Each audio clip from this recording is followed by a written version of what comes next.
have demographic numbers or the demographic characteristics that you look for, have they changed? Have they shifted all in recent years? Or is it pretty much the same type of numbers and characteristics that you've always looked for? I think our market is different than what Lee does because we have so much population here. Yeah. And so, we could have within 1 mile of our store could be 90,000 people.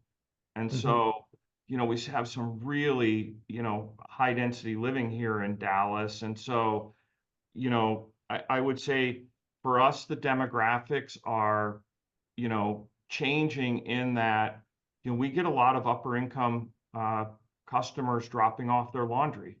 Right. And it's really high margin business for us. We talk about our store, and we should be better at TikTok, but we, have women pulling up in G-Wagons, getting out, dropping off their clothes, and they do it every week. And they're so happy that, and they treat our employees great, and they're just awesome customers to have. And so, you've it's maybe not a just working class type of business. Maybe there's a bunch of other different areas you can serve, within the community. Mm-hmm.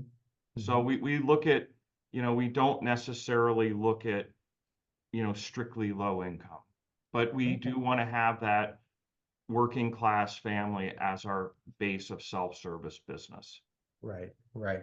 Lee, how about you? Have the demographic numbers that the wash house looks for, have they shifted at all, or is it's still the same as it's always been?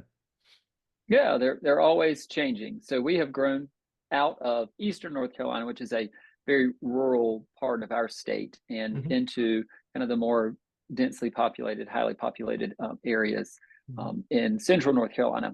And so while our percentages stay pretty tight when we're looking at demographics, the number of people, the density of people that we're looking for now is what has changed for us.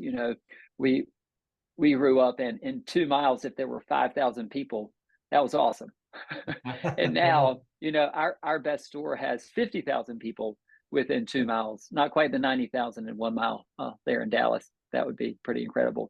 But yeah, so those numbers are what we continue to look at. Our target customer is still the same. It's still Angela, and she has not changed all that much. But the areas that we are looking to grow into are a little bit more densely populated. But the percentages that we have looked at throughout the years in households that are renting, how many people per household, the income percentage per household, and one of my favorite, which is a female led household with children under 18, that still remains kind of a percentage overall in the area. Now we're just looking for a little bit higher numbers